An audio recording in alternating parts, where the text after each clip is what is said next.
이번 함께 수다 성과 공유회는 성북장애인 복지관에서 주최하고 사랑의 열매 공동모금회에서 주관하며 성북구청 복지정책과 1인 가구 지원팀에서 협조하는 행사입니다.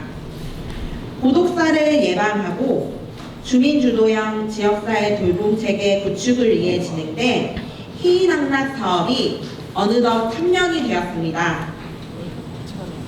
그래서 이 자리를 빌어 지난 3년간 함께 해주신 지역사회의 많은 장애인분들과 지역 주민분들에게 감사의 말씀 드립니다. 또한 바쁘신 가운데에도 오늘 성과 공유회를 빛내보자 참석해 주신 모든 분들께 감사의 말씀 드립니다. 이어서 함께하고 함께하는 행복성북을 만들기 위해 물심양면으로 노력하시고 이번 행사를 준비하신 성북장애인 복지관 김용진 관장님의 개회사가 있겠습니다. 큰 박수로 맞이해 주시기 바랍니다. 안녕하십니까. 성북장애인 복지관 관장 김용진입니다.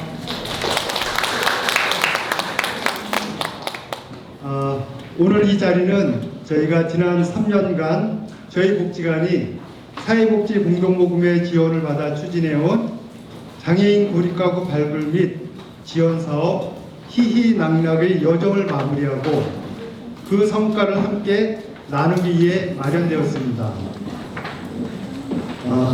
이 자리를 빛내기 위해 함께 참석해 주신 현장의 실무자 여러분들께 깊이 감사드립니다. 3년 동안 우리는 사회적 고립 속에 놓인 분들의 마음의 문을 두드리고 다시 세상과 연결되는 작은 다리를 놓기 위해 함께 걸어왔습니다. 오늘 이 자리에 함께 해주신 여러분 앞에 그 여정의 의미와 성과를 나누게 되어 매우 뜻깊게 생각합니다. 특히 우리 성북구의 사회적 고립을 겪는 당사자를 위해 무에서 출발해서 현장에서 발로 뛰며 고생하신 주민발견단에게 감사와 함께 큰 격려의 박수를 드리고 싶습니다.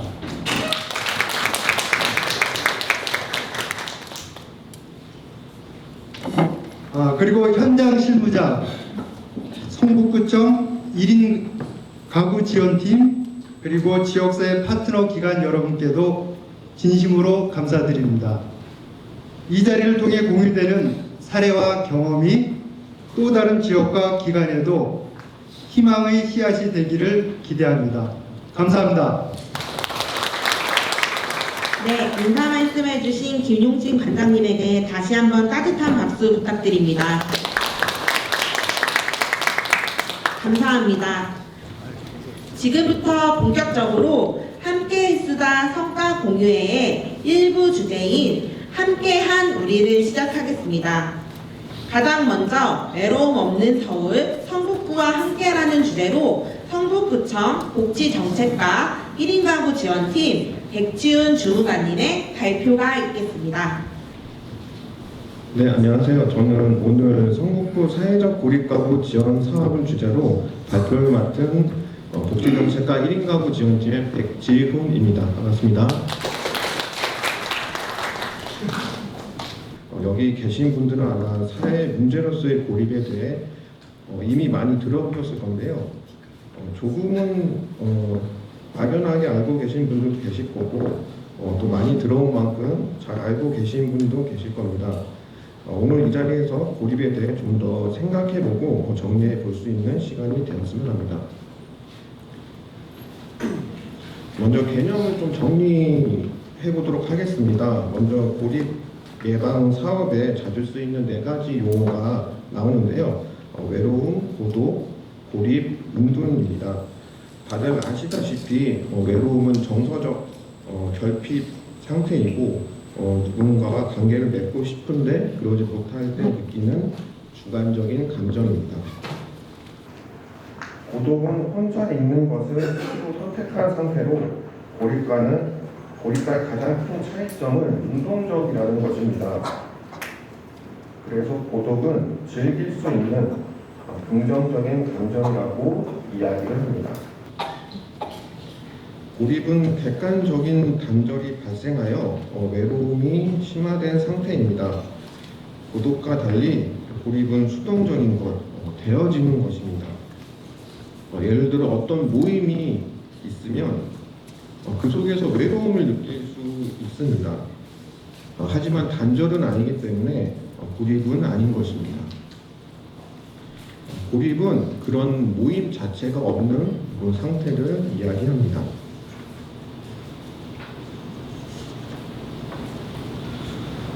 혹 고독처럼 본인이 외로움을 즐기는 정도는 아니지만 자발적으로 고립을 원하는 사람도 보셨을 텐데요. 이런 사람들은 스스로 자발적이라고 생각하더라도 고립으로 이끄는 요인들이 존재하기 마련입니다.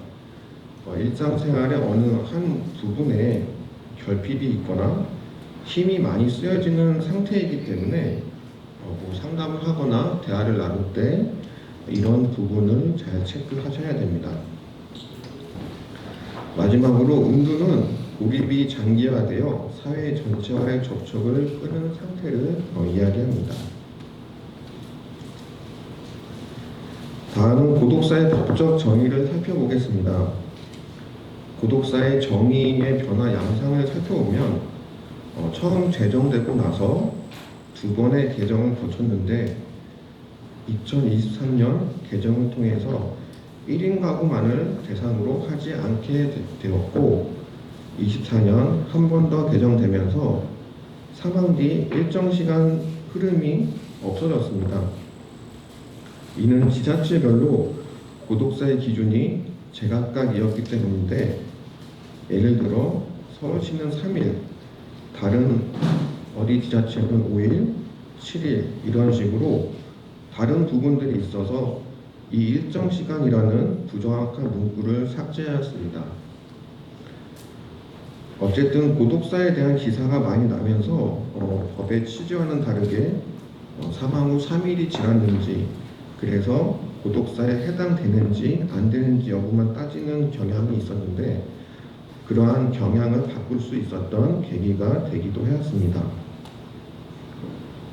이제는 죽음 이후에 고립을 확인하는 것이 아니라 고립 그 자체를 사전에 예방하는 것에 초점을 맞추고 있습니다. 다음은 사회적 고립과 연관된 사회 구조적 변화들입니다. 가족 구조에서는 이제 핵가족화가 되고 개인화 경향이 강해졌습니다. 이에 따라 전통적인 공동체는 약화되었고 1인 가구 문제가 확대되었습니다. 그리고 디지털 소통의 증가, 비대면 일상화로 사회적 관계 및 대화의 양상이 달라졌습니다. 진학 및 취업의 불안정은 청년의 노동시장으로의 이행이 과거보다 상당히 지연되는 양상을 띠게 되었습니다. 그에 따라 이는 부모에게 의존하는 기간도 장기화되었습니다. 그리고 코로나19 팬데믹은 우리 일상의 많은 것들을 바꿔놨는데요. 그 대표적인 것 중에 하나가 사회적 관계만의 축소 혹은 변화라고 할 수 있습니다. 이러한 사회적 흐름은 잘못된 방향이라고 할 수는 없습니다. 어떤 말이냐면 예전에는 4인 가구가 보편적인 가구였는데 이것을 정상 혹은 건강한 형태로 보는 견해가 있었습니다. 그래서 전통적인 개념의 공동체를 만들어 나가야 한다는 주장이 나올 때도 있었습니다. 하지만 4인 가구 비중이 급격히 줄어들고 1인 가구는 매우 급격히 늘어나는 이러한 흐름을 바꿀 수는 없는 상황입니다. 때문에 이러한 흐름 자체를 바꿔나가려고 하기보다는 이러한 흐름에서 생겨나는 사회적 현상에 빠르게 대응해 나가야 할 필요성이 높아졌습니다. 그러면 어떤 사회 정책으로 사회적 고립을 개선, 예방할 수 있을까입니다. 여기 계신 분들은 좀 익숙해진 내용일 수 있겠지만 아직까지는 많은 사람들에게 사회적 고립이란 것은 낯선 개념입니다. 좀 더 정확히 말씀드리면 사회적 고립에 지원을 한다는 것에 대한 이해가 아직은 보편적이지 않습니다. 왜 고립을 지원해야 되는지, 외로움이란 것까지 지원을 해야 되는지, 그것도 이제 국민 세금으로 라고 의아해하실 수 있습니다. 예전에는 고립의 문제는 단순히 개인의 성향이나 상황으로 생기는 것으로 인식되었습니다.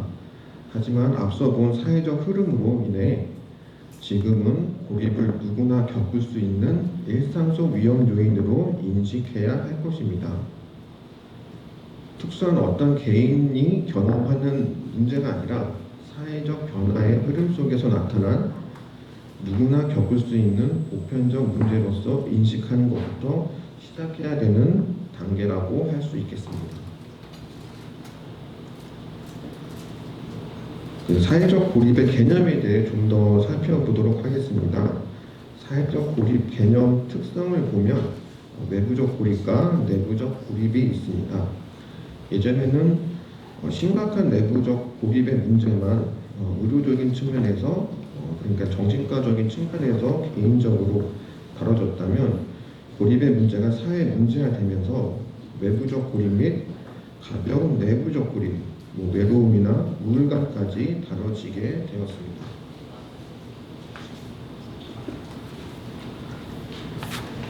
다음은 생애 주기적 관점에서 사회적 고립의 영향 요인에 대해 살펴보겠습니다. 여기에서 한 가지 염두해야 할 점은 각 연령층의 고립의 영향이 시기별로 시작과 끝을 갖는 것이 아니라 다음 생애 과정에서도 영향을 미친다는 것입니다. 그래서 아동 청소년기, 청년기는 고립 문제에 있어 다른 연령대에 비해 상대적으로 비중이 굉장히 적습니다만 이 시기의 고립의 문제는 중장년기, 노년기까지 이어지기 때문에 우리가 관심을 갖고 개입을 할 필요성이 있습니다. 그리고 이런 생애 주기별 고립의 요인들은 각각 고독사의 위험과도 직접적으로 연결되는 것을 볼 수 있습니다. 다음은 고립에 대한 사회적 배경과 통계 현황입니다. 보건복지부의 자료에 따르면 1인 가구는 2023년 기준 전체 가구의 약 35%에 달하고 있으며 또한 OECD 국가 중에서 우리나라는 도움이 필요할 때 의지할 수 있는 사람이 있다라는 사회적 관계망 지표에서 최하위권에 머물러 있는 것으로 나타났습니다. 그리고 무연고 사망자 수는 최근 5년간 매년 증가 추세에 있으며 통계청 조사에서 낙심하거나 우울할 때 이야기할 상대가 없다고 답한 비율이 중장년층은 65%, 청년층도 40%를 넘는 것으로 나타났습니다. 그리고 코로나 팬데믹 시기가 지났음에도 수치가 많이 떨어지지 않는 것을 살펴볼 수 있고 특히 절대적인 수치가 높은 것을 알 수 있습니다. 네, 지금부터는 보건복지부와 서울시 성북구의 고립 예방 사업 현황을 살펴보도록 하겠습니다. 일단 고독사라는 용어를 사용한 기사가 2009년도에 처음 등장하였고 이후로 2012년경 시사인 등 언론에서 심층적으로 다루기 시작하였습니다. 이러한 흐름에서 2017년 9월 부산 지역에서 고독사가 집중적으로 발생하는 일이 생겼습니다. 이에 정부는 2017년 10월 고독사 예방 TF를 구성하고 20년 3월 고독사 예방 및 관리에 관한 법률을 제정합니다. 2022년 8월에는 고독사 예방 및 관리 시범사업을 개시하였고 23년 5월 제1차 고독사 예방 기본 계획 수립 그리고 작년 7월에는 고독사 예방 및 관리 시범사업을 전국으로 확대하였습니다. 이에 저희 성북구도 작년 하반기부터 고독사 예방 및 관리 시범 사업을 시작하였습니다.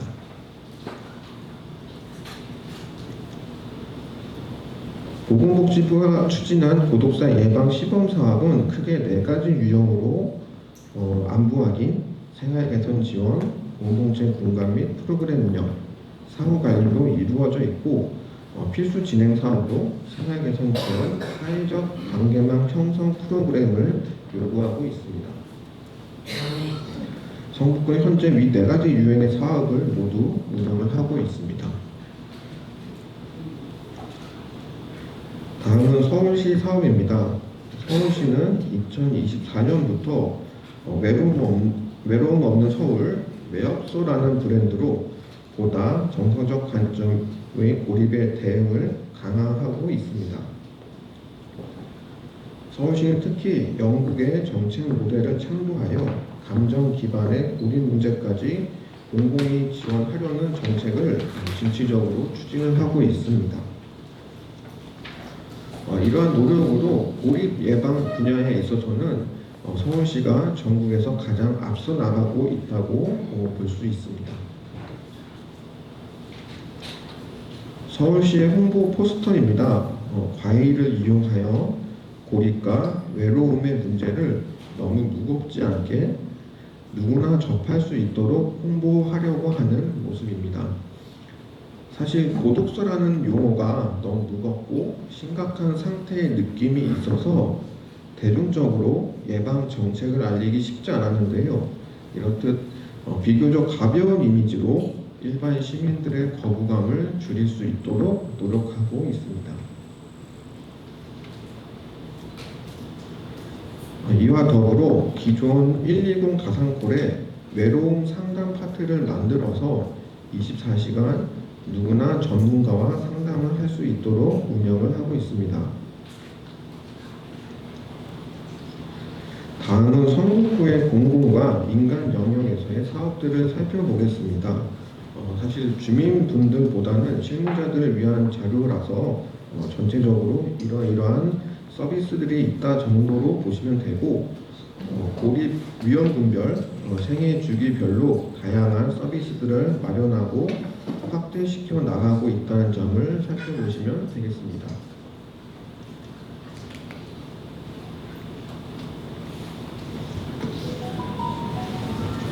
오늘 발표에서는 고립이라는 개념에 대해 좀 더 알아보았고 복지부와 서울시, 성북구에서 진행하고 있는 사업들에 대해서 살펴보았습니다.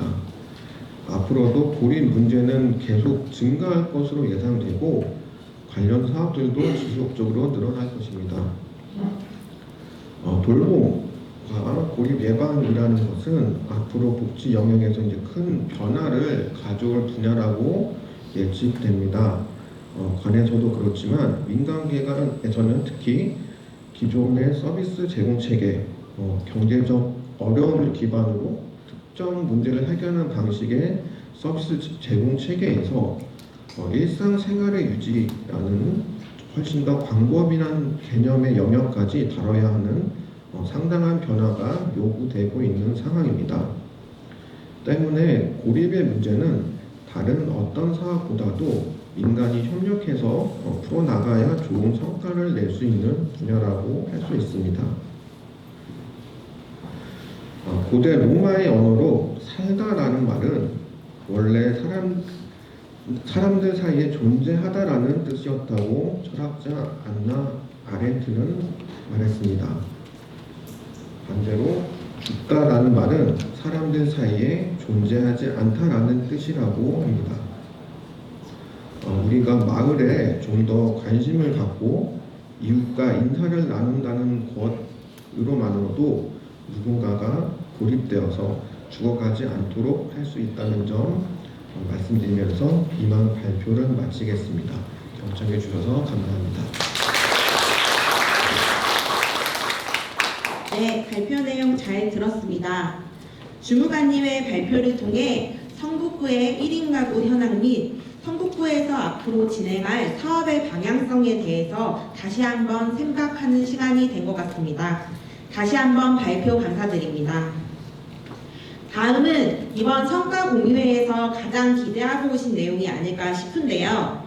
공동모금의 지원을 받아 지난 3년간 성북장애인 복지관에서 진행한 희희낙낙 사업 소개 및 성과를 주제로 사업 담당자인 김지수 복지사의 발표가 있겠습니다. 뜨거운 박수 부탁드립니다. 네, 안녕하세요. 성북장애인 복지관 김지수 복지사입니다. 네, 저희는 2022년 8월부터 사회복지 공동모금의 지원을 받아 희희낙낙이라는 이름으로 보릿가구를 발굴하고 지원하는 사업을 진행해 왔습니다. 오늘 이 자리를 통해서 그간의 성과를 함께 나누고자 합니다. 네, 오늘 말씀드릴 순서는 다음과 같습니다. 먼저 사업의 개요부터 말씀드리도록 하겠습니다. 2018년 보건복지부 통계에 따르면 무연고 사망자의 5명 중 1명은 장애인이었습니다. 전년도보다 80% 이상 증가한 수치였습니다. 지자체와 서울시 복지재단의 지원을 통해 지역사회 복지관에서는 고립가구 발굴 활동을 중점적으로 진행하고 있으나 장애인에 대한 고립가구를 전문적으로 지원하는 기관은 전무한 실정이기에 장애인 가구에 대한 조사와 지원이 필요하다고 생각하였습니다. 왼쪽에 보이시는 건 복지관과 가까운 성북구 석관동에서 고독사로 추정된다는 기사 속 내용을 발췌한 것입니다. 공적 복지망이 끌어안지 못한 1인 가구를 위한 맞춤형 복지 체계가 필요하다는 것을 알 수 있었습니다.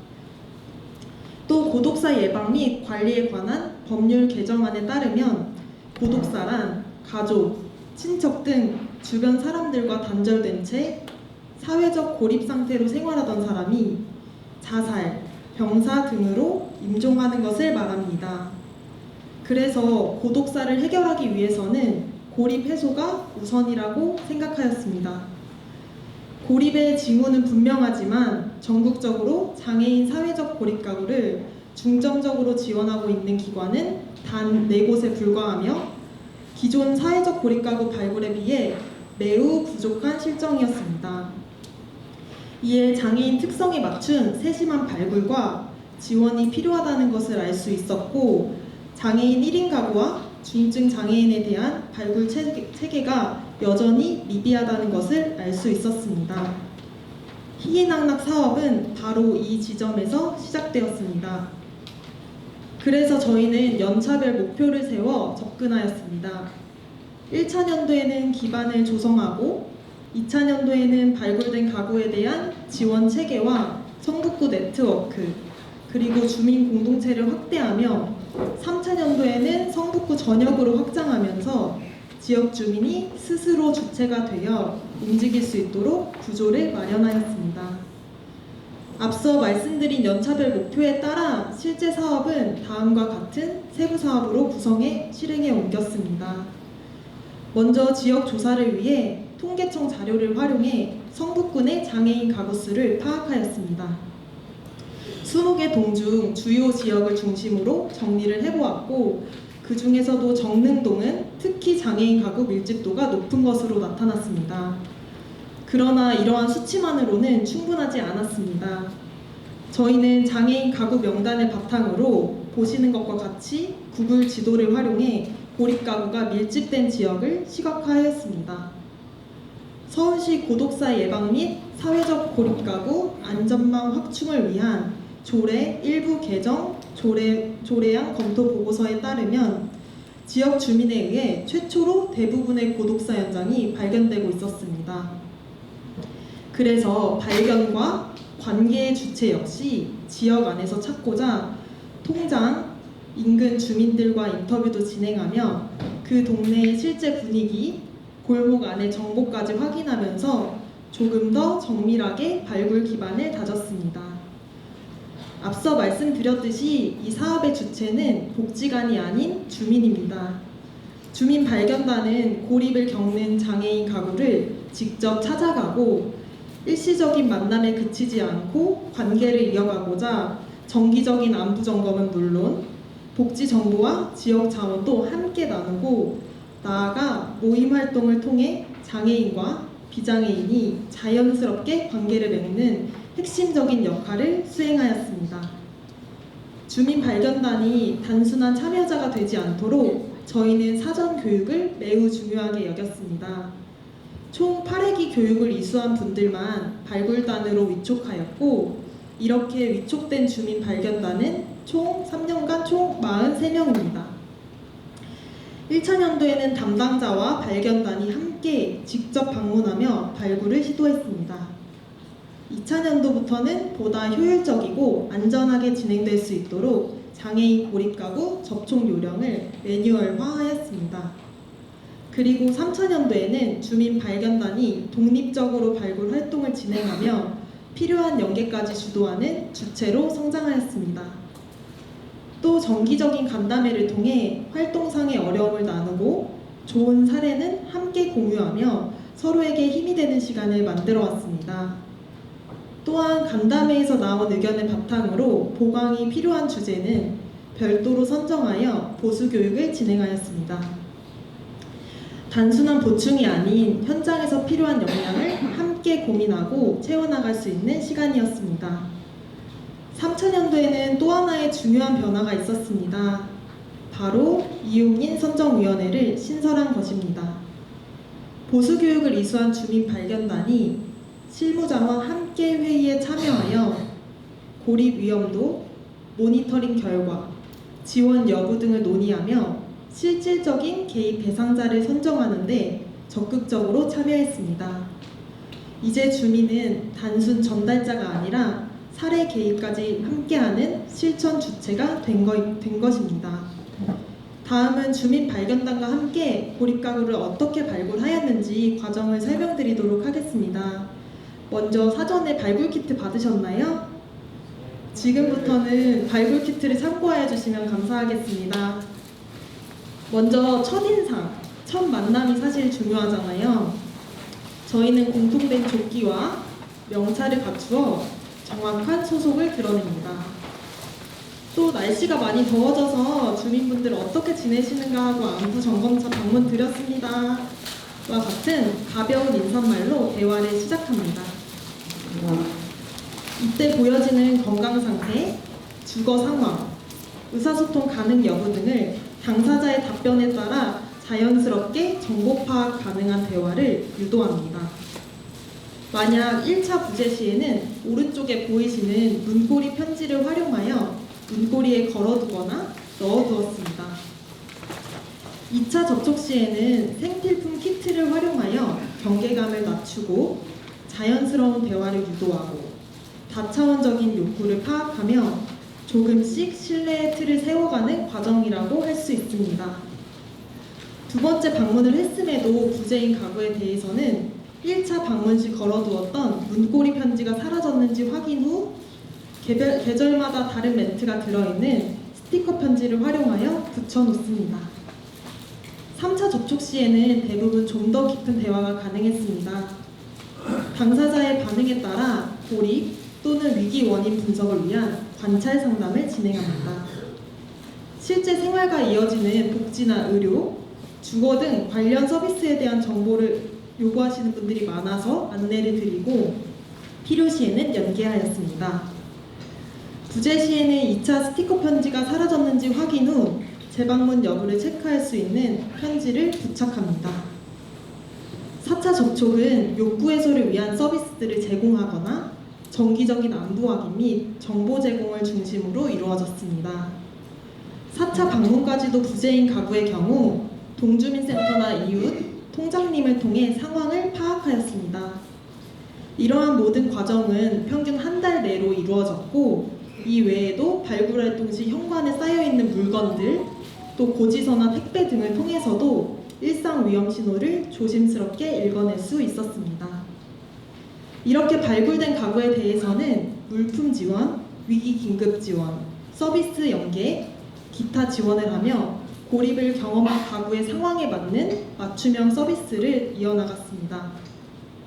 여름철에는 입맛을 돋우기 위해 열무김치와 소면, 선풍기를 전달했고 명절에는 외로움을 덜 수 있도록 명절 음식을 준비했습니다. 특히 전 같은 경우에는 처음엔 구매를 하려고 했으나 주민 발견단이 직접 만들자라는 의견을 주셨고 그 덕에 정성과 온기가 담긴 진짜 명절 음식을 전달할 수 있었습니다.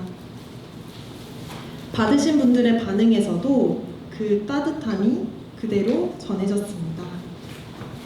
일상적인 지원 외에도 체납이나 생계, 의료비 등 위기 상황에 놓인 고립 위험도 중 이상의 가구에 대해서는 1인당 최대 50만 원의 현금 또는 현물, 대납 지원을 통해 긴급히 개입했습니다. 긴급 지원을 통해 주거비를 지원받은 사업 참여자는 도와줄 사람이 하나도 없다고 생각했는데 이런 도움을 통해서 현재는 걱정거리가 많이 줄었다면서 고마움을 표했고 10년 만에 세상에 나와 현재는 주민 모임에도 참여하고 사람들을 만나면서 우울증 약도 자연스럽게 처방받지 않게 되었다고 말씀 주셨습니다. 그 외에도 당사자의 다양한 욕구에 맞는 기관 사업 및 프로그램, 외부 자원 등을 연계하여 맞춤형 서비스를 제공하였습니다. 제가 당사자분들과 직접 만나면서 가장 많이 들었던 말 중 하나는 어떻게 도움을 요청해야 될지 모르겠다라는 이야기였습니다. 그래서 저희는 정보의 단절도 고립의 일부라고 판단했고 저희는 문자 왓숑이라는 문자 발송 시스템을 도입해 일자리, 주민 모임, 복지 정보 등을 정기적으로 안내했습니다. 더불어 지역 상점과 연계해 이웃가게 쿠폰도 제공하며 작지만 실질적인 도움이 되도록 구성하였습니다. 다음은 성북구 동행 네트워크 부분입니다. 고독사, 고립을 해소하기 위해서는 지역 내 유기적인 연결이 중요하다고 생각했습니다. 이에 따라 성북구 내 유관기관과 함께 11개의 기관이 동행 네트워크를 구성했습니다. 처음엔 고립가구 실무자들이 소규모로 모였지만 현재는 사회적 고립가구 민관 실무자 협의체가 구성되며 문제를 함께 해결해 나가는 하나의 실천 주체로 발전했습니다. 성북구 내 유관기관과 함께 MOU도 맺었습니다. 발굴 및 지원에 관한 적극 협력, 복지 자원의 중복 예방, 네트워크 적극 참여, 발굴된 가구 지원에 돌봄 활동에 상호 공조한다는 내용으로 진행하였습니다. 그리고 또 하나 중요한 부분은 실무자의 역량이라고 생각했습니다. 현장에서 직접 고립가구를 만나야 하기에 저희는 해마다 실무자 교육을 꾸준히 이어왔습니다. 1차 년도에는 정신장애를 위한 전문 교육을, 2차 년도에는 고립가구에 대한 다차원적인 접근을 위해 민간이 함께 거부가구를 이해하고 접근하는 교육을 받았고 3차 년도에는 사업 종료 이후 주민 발견단이 동력을 잃지 않고 지속될 수 있도록 주민 조직화 관련 교육을 진행했습니다. 지역의 특성과 대상자의 접근성을 고려해 민간 12기관이 함께 찾아가는 상담소를 진행했습니다. 단순히 복지관에서 기다리는 것이 아니라 직접 지역 주민을 만나 고립에 대한 인식 개선을 유도하고 생활권 내에서 자연스럽게 고립을 경험하고 있는 가구를 찾아낼 수 있는 지역 중심, 주민 중심의 접근이라고 할 수 있습니다. 또 저희는 사업의 방향성을 점검하고 전문성을 확보하기 위해 3년 동안 꾸준히 전문가 자문을 받아왔습니다. 동덕여자대학교 사회복지학과 서동명 교수님과 함께 1차 년도에는 고립가구 정의와 사업 기반 정비를, 2차 년도에는 민관 협력과 주민 모임 확대, 그리고 고립 문제에 대한 공감대 형성을 위한 자문을 받았고 3차 년도에는 사업 종료 이후의 유지 전략과 장애인 고립가구에 특화된 체크리스트 개발에 대한 심도 있는 자문을 받았습니다. 또 공동모금의 고독사 예방사업 선행기관을 직접 방문해 사업의 방향성에 대해 논의하였습니다. 정신질환 등 복합적인 어려움을 지닌 고립가구에 대해서는 사회복지 관점의 접근을 넘어 심리적인 부분도 고려해야겠다고 느꼈습니다. 그래서 저희는 고려대학교 심리학부 박용천 교수님의 사례 자문을 통해 현장에서 필요한 실질적인 접근 방식을 구체화하였습니다. 이제는 사업의 성과에 대해 말씀드리도록 하겠습니다. 3년 동안 발굴된 고립가구는 2025년 5월 기준으로 153명입니다. 사전사후 검사를 실시하여 외로움의 정도와 사회적 고립 수준의 변화를 구체적인 데이터로 확인할 수 있었습니다. 성별 분포를 보면 약 3분의 2가 남성이었습니다. 고립가구 중 남성 비율이 상대적으로 높음을 알 수 있었습니다. 연령대 분포에서는 50대에서 60대의 중장년층이 과반수를 차지하였습니다. 이 시기에는 아무래도 사회적인 단절과 경제적인 위기, 그리고 건강의 변화가 고립으로 이어질 수 있다는 현실을 다시금 자각한 결과였습니다. 2024년 성북구 장애인 욕구 및 실태 조사에 의하면 응답자의 장애 유형 중 지체 장애가 22.6%로 가장 많았습니다. 선행 연구와 더불어 발굴 가구 역시 지체 장애 비율이 가장 높음을 알 수 있었습니다. 가구 형태는 1인 가구가 과반수를 차지했습니다. 1인 가구가 곧 고립으로 직결되는 건 아니지만 돌봄 체계의 부재로 인한 위기 상황에 쉽게 노출될 수 있음을 보여주는 결과였습니다. 거주 지역별로는 장이동이 39.2%, 석관동이 15%로 1차년도 사업 진행 시 재개발 지역이었던 장이동과 복지관 인근인 석관동을 주요 거점 지역으로 선정하였기 때문에 특정 지역에 발굴 가구 수가 집중된 것을 확인할 수 있었습니다. 보건복지부 국립정신건강센터의 외로움 및 사회적 척도 문항을 활용해 발굴 가구를 대상으로 사전사후 검사를 진행한 결과입니다. 보시는 바와 같이 사업 참여 후 정서적 외로움과 소외감 완화에 실질적으로 긍정적인 효과를 보였지만 사회적 관계망 부분에서 여전히 58명의 발굴 가구가 사회적 관계망이 부족하다고 표현했습니다. 그래서 저희는 앞으로 주민 발견단의 주민 옹호 활동을 통해 사회적 관계망을 확장해 나갈 예정입니다. 다음은 사업 수행 시 긍정 사례를 2가지 정도 이야기 드리고자 합니다. 가장 최근 사례로 주민 발견단이 단순 발굴 활동을 넘어 지지체계로 확장된 사례입니다. 가명인데요. 김성북님은 1인 가구로 주민 모임 참여자입니다. 주민 발견단은 여러 번의 모임 활동을 통해 김성북님의 가정사 또 신체적인 어려움을 인지하였습니다.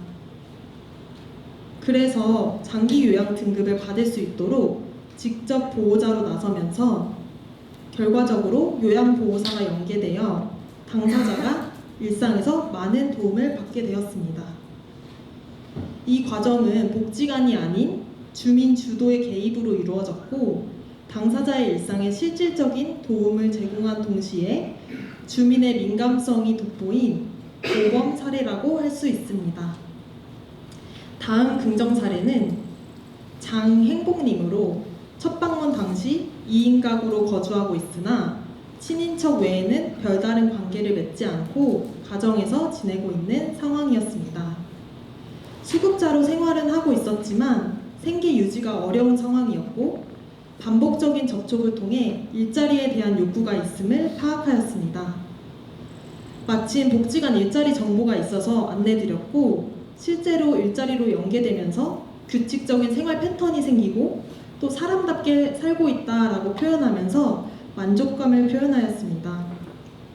이후에 주민 모임에도 참여하면서 주도적으로 활동 의견을 제시하고 또 다른 모임에도 자발적으로 참여하는 등 지역사회 관계망이 확장된 긍정적인 사례라고 볼 수 있습니다. 지난 3년간의 여정은 지역사회 안에서 함께 살아가는 힘을 키워온 시간이었습니다. 남은 과제도 많지만 주민이 주도하는 이 흐름이 멈추지 않고 또 다른 주민에게 닿을 수 있도록 앞으로도 늘 곁에 있겠습니다. 지금까지 경청해 주셔서 감사합니다.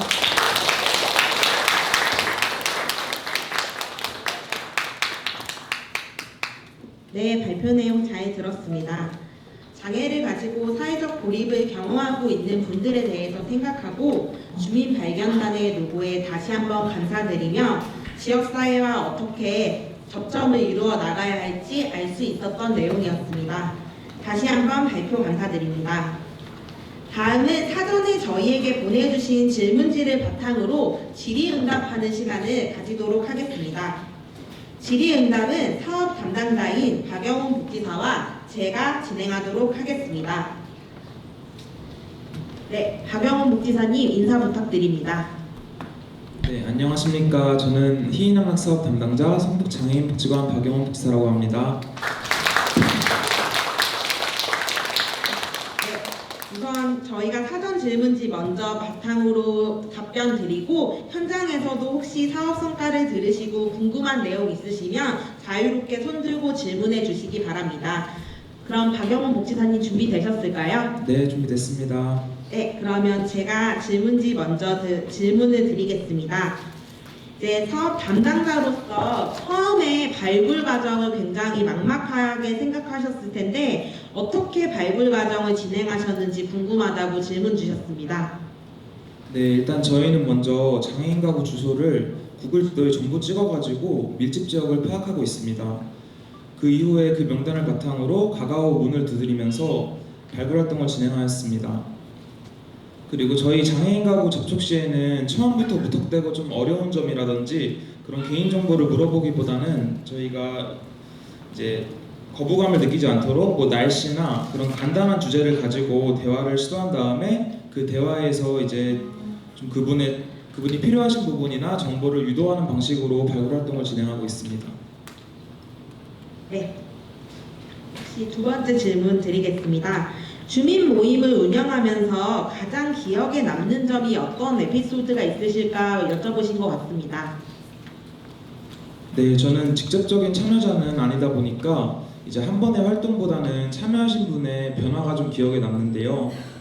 원래 처음에는 어떤 활동을 할지 좀 다른 분들에게 선택을 의존하는 분이셨다면 지금 같은 경우는 이제 어떤 활동을 하고 싶은지 가장 적극적으로 의견을 주시고 그런 의견을 바탕으로 이제 활동이 결정되고 하는 모습을 보면은 참 인상 깊습니다.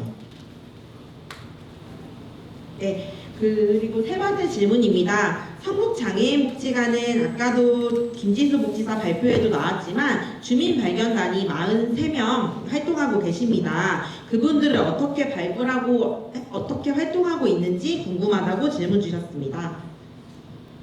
일단 질문을 보면은 어떻게 모집했는지에 대해 질문을 주신 것 같은데 저희가 일단 홈페이지랑 또 VMS 또 지역 내 카페 새클맘을 통해서 온라인 홍보를 하였고 그 다음에는 성북구 내에 있는 자원봉사단체에도 연락을 해가지고 저희가 그런 여러 가지 노력을 해서 주민발견단을 모집하려고 노력을 했습니다.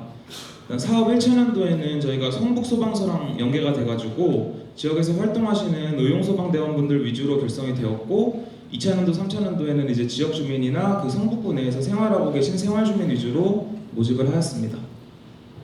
네, 네 번째는 고립가구 발굴 및 대상자 참여 동기부여 방법에 대해서 질문해 주셨습니다. 네, 앞서 발표한 내용의 그 단계별 접촉 방법이랑 비슷한 내용인데요. 생필품 키트를 활용해서 재접촉을 한 다음에 그 다음에 이제 그분들한테 얼굴을 익숙하게 만들어 드리고 그리고 연락처를 확보하게 되면은 지속적으로 안부 점검을 하면서 그분들이 참여하도록 유도를 하고 있습니다. 네, 덧붙여서 설명드리면 저희가 아까 4차 접촉까지 방문 드린다고 했잖아요. 사실은 4차 접촉 이외에도 8차, 12차 이렇게 접촉이 굉장히 많습니다. 그렇게 그분들과 접촉을 하다 보면 개별적으로 이분들에게 필요한 맞춤형 키트를 알게 되는 것 같아요. 그래서 이분들에게 실질적으로 필요한 키트를 제공해서 이분들의 만족감을 더욱더 높이고 지역사회에 나올 수 있는 힘을 기를 수 있게 도와드리는 것 같습니다. 네, 그러면 다섯 번째로 비자발적 대상자의 지원 방안에 대해 담당자가 어떤 고민을 하고 그런 사례가 있었는지 여쭤보셨습니다. 네, 거부하는 가구에 대해서 어떻게 대처하신지 질문을 주신 것 같은데 저희가 일단 그분들과는 대화가 길게 이어지지 않다 보니까 그분의 이제 좀 비언어적인 표현이나 아니면 좀 주변 환경 같은 거를 먼저 살펴봅니다. 그렇게 직접 소통하지 않아도 제가 파악할 수 있는 것을 최대한 파악을 하고 그 다음에는 도움 필요할 경우에는 저희 복지관에 편하게 연락할 수 있도록 홍보물을 전달하고 있습니다. 좀 한 가지 사례로 말씀드리자면은 제가 처음 방문 드렸을 때는 그분이 좀 신체적 제약으로 인해서 집안에 있으면은 본인이 장애인이 아닌데 밖에 나오면 장애인이 돼요 이렇게 표현하신 분이 계세요. 근데 그분한테 이제 저희가 계속 안부 연락을 드리면서 그래서 뭐 어떻게 지내시는지 필요한 것을 없는지 계속 물으니까 그분이 전동 휠체어 지원을 받으면 밖에 활동을 좀 많이 할 수 있을 것 같다 이렇게 표현을 해주셔가지고 저희가 이제 그 보장구 업체랑 연계를 해가지고 그분이 전동 휠체어를 받는데 지원을 도와드렸습니다.